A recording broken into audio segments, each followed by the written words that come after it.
दोस्तों नमस्कार, स्वागत है आप लोगों का अमर क्लासेस विथ एजे में। दोस्तों आज हम लोग पढ़ने वाले हैं कि अंग्रेजी भाषा में शब्दों का शुद्ध उच्चारण कैसे किया जाता है। जैसे कि आप लोग जानते हैं कि हिंदी भाषा में जो भी वर्ड होते हैं उनको प्रत्येक स्थिति में उसी से उच्चारण किया जाता है, उनका उच्चारण एक जैसा होता है। लेकिन अंग्रेजी भाषा में जो लेटर होते हैं, जो अक्षर होते हैं, उनका अलग अलग शब्दों में अलग अलग उच्चारण होता है। उसके कुछ रूल्स हैं कि कब किस लेटर के पहले कौन सा लेटर आएगा या किस लेटर के बाद में कौन सा लेटर आएगा, तो वो लेटर साइलेंट होगा। जो लेटर साइलेंट हो जाते हैं उनको बोला नहीं जाता है, उनका उच्चारण नहीं किया जाता है। तो आइए आज हम लोग इस महत्वपूर्ण टॉपिक पर चर्चा करते हैं, इसको सीखते हैं। दोस्तों जैसा कि आप जानते हैं, हम सबसे पहले ए लेटर की चर्चा करेंगे कि ए लेटर किस कंडीशन में साइलेंट होता है। तो यहां पर हम देखते हैं ए के बाद, ए लेटर के बाद अगर डबल एल वाई आता है, यानी एल एल वाई आएगा, तो वहां पर ए लेटर हमारा साइलेंट हो जाता है। ए लेटर के बाद एल एल वाई आएगा तो हमारा ए लेटर साइलेंट हो जाएगा, उसका उच्चारण नहीं किया जाएगा। जैसे कि आप देखें लिखा गया म्यूजिकली, यहां पर ए है और ए के बाद यल यल वाई आया है, तो इसको हम ये नहीं कहेंगे म्यूजिकली, यहां पर म्यूजिकली नहीं बोला जाएगा, यहां पर ए का उच्चारण ही नहीं होगा, इसलिए ये म्यूजिकली बनेगा। क्या बनेगा? म्यूजिकली। तो ये देखो सी का उच्चारण दे रहा, लेकिन ए का यहां पर कोई उच्चारण नहीं आया है। क्यों? क्योंकि नियम कहता है कि अगर ए लेटर के बाद एल एल वाई आएगा तो उस ए लेटर का उच्चारण नहीं किया जाएगा। तो जैसे आप लोगों ने देखा म्यूजिकली। दूसरा वर्ड हम देखते हैं लॉजिकली, यहां लॉजिकली नहीं, लॉजिकली। इसी तरह से है फिजिकली, क्रिटिकली। तो आप लोग यहां पर उदाहरणों को देख रहे हैं, जैसे इसमें लिखा गया लॉजी कैली पढ़ेंगे, अगर हम लोग इसको ध्यान नहीं देंगे तो इसको हम कहेंगे लॉजिकली या लॉजिकली। तो इसको हमको थोड़ा सा का जल्दी से बोलना पड़ेगा, यानी पूरा का नहीं बोलना है, क्योंकि ए का उच्चारण ही नहीं आ रहा है, इसलिए इसको बोलेंगे लॉजिकली, क्रिटिकली, फिजिकली। तो आप लोग समझ गए होंगे कि जब कभी भी ए लेटर के बाद यल यल वाई आएगा तो वहां पर ए लेटर साइलेंट हो जाएगा, उसका कोई उच्चारण नहीं किया जाएगा। अब दूसरा हम देखते हैं बी। बी लेटर हमारा कब साइलेंट होता है? बी लेटर के लिए है कि बी के पहले अगर यम हो, बी लेटर के पहले अगर यम लेटर आ जाएगा तो हमारा बी साइलेंट हो जाता है। बी लेटर के पहले यम हो तो बी साइलेंट हो जाता है। जैसे लिखा गया COMB, तो अगर इसको हम इस नियम को नहीं ध्यान देंगे तो इसको हम पढ़ेंगे कॉम्ब। BOMB इसको पढ़ेंगे बॉम्ब। DUMB इसको पढ़ेंगे डम्ब। THUMB इसको पढ़ेंगे थम्बो।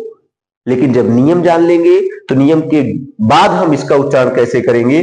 इसको COMB है तो यहां पर देखिए बी के पहले यम आ गया है, बी है और बी के पहले यम आ गया है। तो जब बी के पहले एम आ जाता है तो हमारे बी का उच्चारण नहीं होता है, तो इसको हम पढ़ेंगे कॉम। क्या पढ़ेंगे? कॉम। BOMB, यहां बी के पहले यम आ गया है तो बी का उच्चारण नहीं किया जाएगा, इसको बोलेंगे बॉम। क्या बोलेंगे?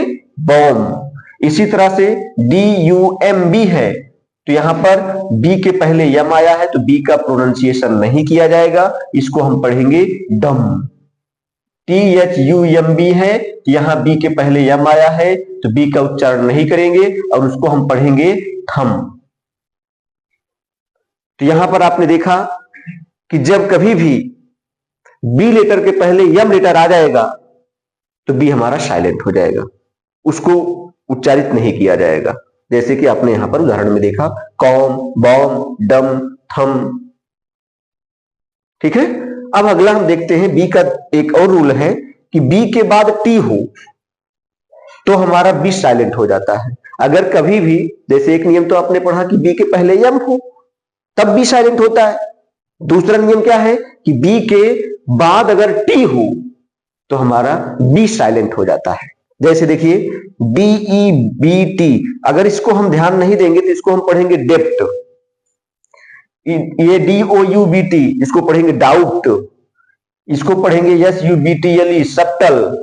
लेकिन जो नियम पढ़ेंगे तो नियम के बाद हम सीखेंगे कि बी के बाद टी हो। देखो बी है, बी के बाद टी है, तो जब बी के बाद टी होता है तो हमारा बी बोला नहीं जाता है, बी का उच्चारण नहीं होता है। इसको पढ़ेंगे डेट। क्या पढ़ेंगे? डेट। इसी तरह से DOUBT है, तो टी के पहले बी आ गया तो बी हमारा उच्चारित तो नहीं होगा, इसको पढ़ेंगे डाउट। देखो DOU से डाउ बन गया, टी, डाउट, बी का उच्चारण इसमें नहीं किया गया। इसी तरह से SUBTLE है, तो टी के पहले बी आ गया तो बी का उच्चारण नहीं किया जाएगा, इसको हम पढ़ेंगे शटल। क्या पढ़ेंगे? शटल। तो यहां पर आपने देखा डेट, डाउट, शटल, इनमें टी के पहले बी आया है, इसीलिए बी का उच्चारण नहीं किया गया। तो बी के दोनों नियम आप लोग ध्यान देंगे। अब हम देखते हैं कि सी कब साइलेंट होता है। हमारा सी वर्ड किस कंडीशन में साइलेंट किया जाता है? लिखा गया कि सी के पहले यस हो, तो अगर सी लेटर के पहले कभी भी यस आ जाता है तो हमारा सी साइलेंट हो जाता है। जैसे आप लोग देखते हैं उदाहरण में लिखा गया SCENE, तो यहां इस यस के बाद सी आया है, और जब यस के बाद सी आता है तो सी को बोला नहीं जाता है, तो हम बोलेंगे SENE, यानी सीन बोलते हैं इसको। क्या बोलते हैं? शीन। इसी तरह से MUSCLES है, तो यहां यस के बाद सी आया है, लेकिन हम जानते हैं कि जब यस के बाद सी आएगा तो सी का उच्चारण नहीं होगा, सी साइलेंट हो जाएगा, इसको हम पढ़ेंगे मसल्स। उसी तरह से आप लोग देखिए लिखा गया साइंस, तो यस के बाद यहां सी आया है, लेकिन सी कहीं बोला जा रहा है? नहीं। यस के बाद जब सी आता है तो सी को प्रोनाउंसिएशन नहीं करते हैं, उसका उच्चारण नहीं करते, तो हम इसको साइंस बोलते हैं। क्या बोलते हैं? साइंस। तो यहां पर आप लोगों ने देखा कि जब कभी भी सी लेटर के पहले यस लेटर आ जाएगा तो हम क्या करेंगे? सी का प्रोनाउंसिएशन नहीं करेंगे। समझ में आ रहा है? अब अगला हम देखते हैं डी। डी लेटर कब साइलेंट होता है? डी के बाद अगर जी आता है तो हमारा डी साइलेंट हो जाता है। कब साइलेंट होगा? जब डी के बाद जी आएगा। जैसे उदाहरण देखिए यहां पर BRIDGE लिखा गया, ब्रिज, तो यहां पर DGE है, तो जी के पहले या डी के बाद हम कहेंगे, डी के बाद जी लेटर आया है, लेकिन इस डी का उच्चारण नहीं हो रहा है, इसको ब्रिज बोल रहे हैं, इसको ब्रिडज नहीं बोलेंगे, डा का उच्चारण नहीं करेंगे, इसको जी को साइलेंट कर देंगे तो हमारा हो जाएगा ब्रिज। यहां पर देखिए EDGE है, तो डी के बाद क्या आया है? जी, तो हमारा डी साइलेंट हो जाएगा, तो बोला जाएगा एज। क्या बोला जाएगा? एज। उसी तरह से देखो HEDGE है, तो जी के पहले हमारा डी आया, और जब डी जी के पहले आ जाता है तो डी का उच्चारण नहीं होता, इसको पढ़ेंगे हेज। समझ में आ गया होगा कि कभी भी किसी भी शब्द में यदि डी के बाद जी आ जाता है तो हम डी का उच्चारण नहीं करते हैं, जैसे ब्रिज, एज, हेज, इन सब शब्दों में आप देख रहे हैं। अगला लेटर है हमारा ई। ई का साइलेंट कब होता है? ई लेटर हमारा कब साइलेंट होता है? ई शब्द के अंत में हो तो ई साइलेंट हो जाता है। कोई भी वर्ड होगा, अगर उस शब्द के अंत में क्या आ जाएगा? ई आ जाएगा, तो ई का कोई उच्चारण नहीं होता है। जैसे आप देखिए यहां पर लिखा गया नेम, तो अंत में ई आ गया, तो इसको NAM ही बोल रहे हैं, नेम बोल रहे हैं, ई नहीं बोल रहे, उसको नेम ही बोले, उसको हम नेम ही बोलते हैं। ई का यहां पर कोई उच्चारण नहीं किया जा रहा है। अगला देखिए चेंज, तो CHANGE है, तो अंत में ई आया है, तो ई का उच्चारण नहीं करेंगे, तो हमारा हो जाएगा चेंज। देखो यहां पर चेंज हो गया। इसी तरह से TYPE है, तो TYP आपका टाइप होता है, ई का यहां पर कोई उच्चारण नहीं किया जा रहा है। क्यों? क्योंकि नियम है कि जब किसी भी शब्द के अंत में ई लेटर आ जाता है तो हमारा ई साइलेंट हो जाता है, उसका कोई उच्चारण नहीं किया जाता है। अगला हम देखते हैं जी कब साइलेंट होता है, इसका क्या नियम है। तो जी के बाद अगर यन हो तो जी साइलेंट हो जाता है। कभी भी डी लेटर के बाद अगर जी आएगा, यन आएगा, तो हम क्या करेंगे, जी को साइलेंट कर देंगे। जैसे यस आई जी यन, तो इसको हम यस आई एन साइन पढ़ते हैं, जी का कोई उच्चारण नहीं किया जाता है। इसको हम सिग्न नहीं बोलेंगे, साइग्न नहीं बोलेंगे, इसको हम साइन बोलेंगे। क्या बोलेंगे, साइन। क्यों, क्योंकि जी यहां पर साइलेंट हो जाएगा। इसी तरह से देखिए रिजाइन लिखा गया है, तो यहां पर इस जी का उच्चारण नहीं हो बल्कि री जाई न, तो यहां पर जी का कोई उच्चारण नहीं हो रहा है। यहां फिर आप देखिए क्या प्रयोग किया गया है, जी के बाद यन आ गया है। जी के बाद जब एन आता है तो हमारा ये जी बोला नहीं जाता है, इसको भी पढ़ेंगे डिजाइन। इसी तरह से कैंपेन, देखो यन के पहले क्या आया है, जी, इसलिए इसको कैंपेन नहीं बोलेंगे, कैंपेन बोलेंगे, जी का कोई उच्चारण नहीं होगा। इसी तरह से यहां फॉरेन लिखा जाता है, फॉरेन नहीं, ध्यान देंगे, फॉरेन नहीं लिखना है, फॉरेन लिखना है। तो क्यों, क्योंकि जी के बाद जब यन आता है तो हमारा जी साइलेंट हो जाता है, जी का कोई उच्चारण नहीं होता है। तो अभी आप लोगों ने पढ़ा कि ए से लेकर जी तक के जो वर्ड हैं, इसमें किस कंडीशन में इनका साइलेंट किया जाता है, इनका उच्चारण नहीं किया जाता है। देखिए ये कुछ उसमें उदाहरण दिए गए हैं, और ज्यादा उदाहरण इसमें दिए नहीं जा सकते हैं क्योंकि बहुत ज्यादा हो जाएगा। दूसरी चीज, जरूरी नहीं कि ये नियम हर एक जगह फॉलो हो, लेकिन ज्यादातर शब्दों में ये नियम फॉलो होते हैं। अब हम लोग अगला देखते हैं आगे। आइए हम लोग अगला नियम देखते हैं कि हमारा एच लेटर कब साइलेंट होता है। देखिए नियम हमारा कहता है कि कभी भी एच के बाद अगर ओ लेटर आता है, कभी भी एच लेटर के बाद अगर ओ लेटर आता है तो हमारा एच लेटर साइलेंट हो जाता है। अब इसको उदाहरण से हम देखेंगे। जैसे लिखा गया एच ओ यू आर, देखो एच के बाद क्या आ गया, ओ आ गया, तो हमारा एच साइलेंट हो जाएगा, तो हम इसको यही बोलेंगे आवर। क्या बोलेंगे, आवर। उसी तरह से देखो एच के बाद फिर ओ आ गया तो एच साइलेंट हो जाएगा, इसको ऑनेस्ट बोलेंगे। क्या बोलेंगे, ऑनेस्ट। यहां पर देखिए एच के बाद फिर क्या आ गया, ओ आ गया, तो एच साइलेंट हो जाएगा, इसको ऑनर बोला जाएगा। ई सी एच है तो इसमें देखो एच और ओ साथ में आ गए, यानी तो अब यहां पर हमारा क्या साइलेंट हो जाएगा, एच, तो ई सी ओ यानी इको बोला जाएगा।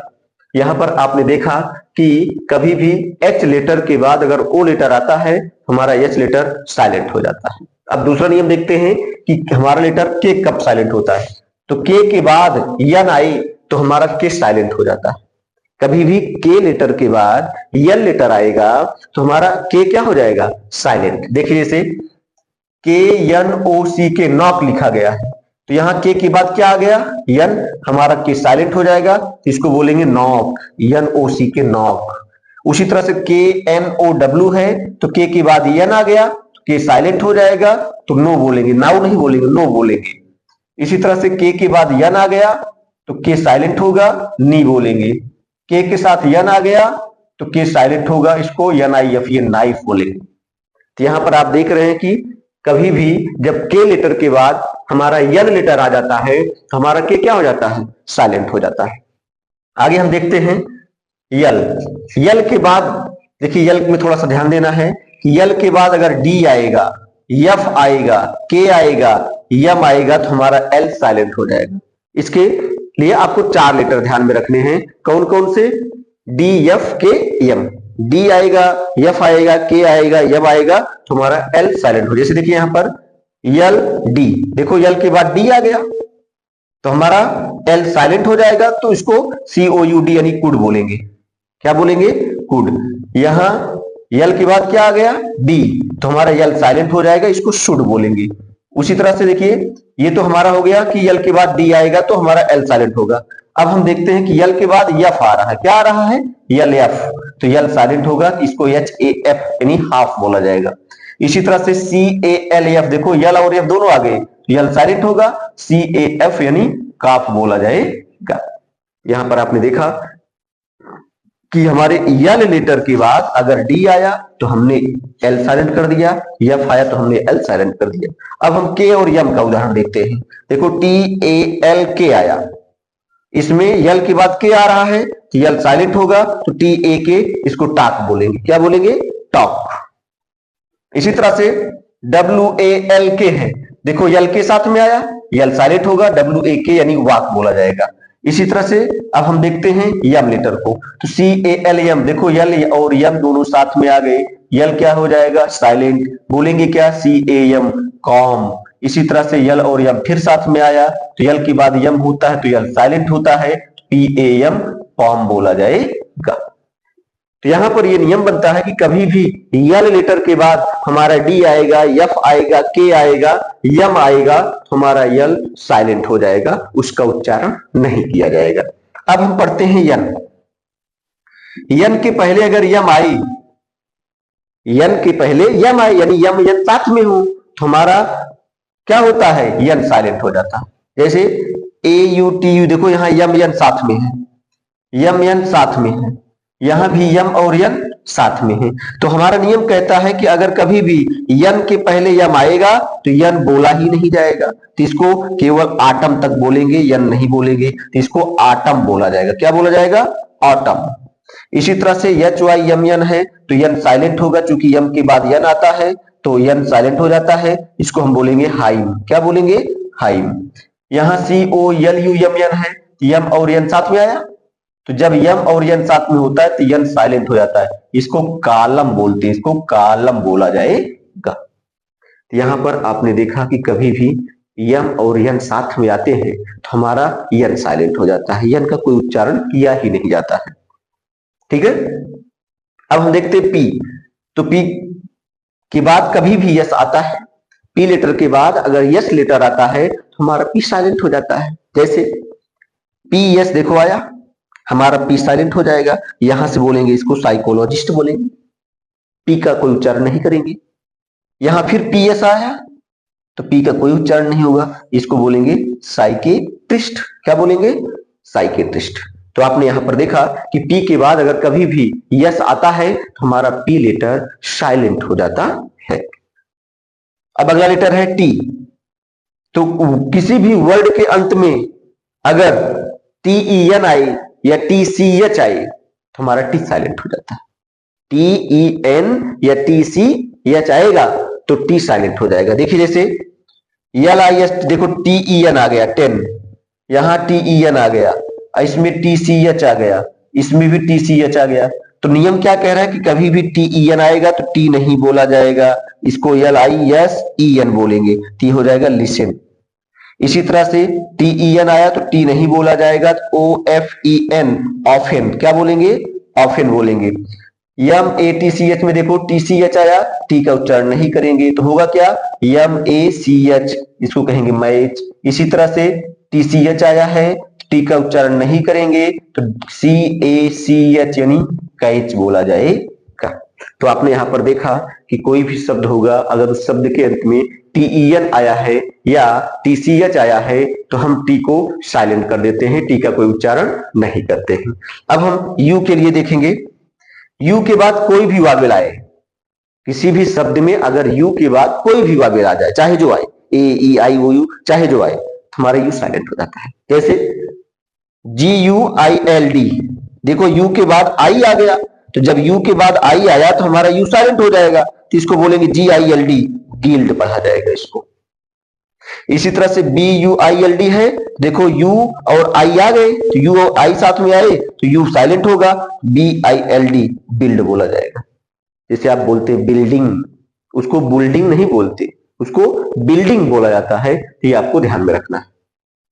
अगला है जी यू आई, देखो यू था, यू के बाद फिर आई आ गया, यानी जी यू के बाद कोई भी वावेल आता है तो यू हमारा साइलेंट होता है, तो यू साइलेंट हो गया, बचा क्या? जी आई टी ए आर, इसलिए इसको पढ़ते हैं गिटार।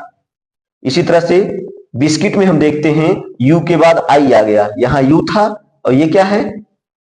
आई है, तो हमारा यू बोला ही नहीं जाएगा, तो बचेगा क्या? बिस्किट, तो उसको हम बोलेंगे बिस्किट।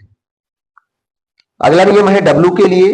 हमारा डब्ल्यू लेटर क्या होता है, अगर डब्ल्यू के बाद कभी भी आर लेटर आ जाता है हमारा डब्ल्यू साइलेंट हो जाता है एकदम से।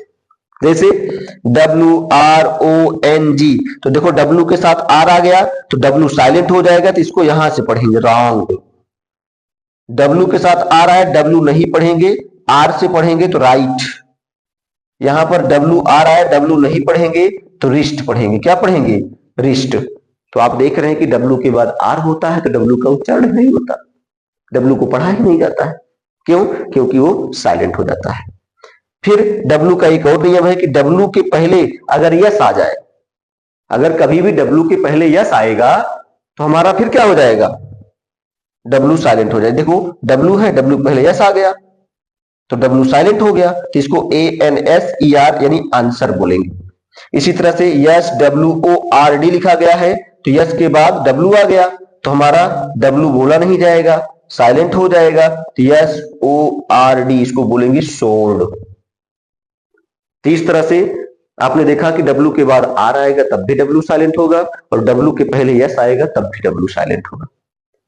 तो यहां पर आप लोगों ने ए से जेड तक के सभी लेटर्स के बारे में पढ़ा कि कौन सा लेटर कब और किस नियम से साइलेंट होता है। अगर आप लोग इस नियम को देखते हैं, इसको समझते हैं, इसको पढ़ते हैं, तो आगे आप लोग जब कभी भी इंग्लिश में बोलना चाहेंगे, इंग्लिश पढ़ेंगे, तो उसमें आपका उच्चारण जो होगा कभी गलत नहीं होगा। ये आप लोगों के लिए स्पीकिंग के लिए भी वैसे भी बहुत ही महत्वपूर्ण है और ये आप लोगों को पसंद आया होगा। यदि ये वीडियो आप लोगों को पसंद आया है तो आप लोग इसको लाइक शेयर जरूर करिए।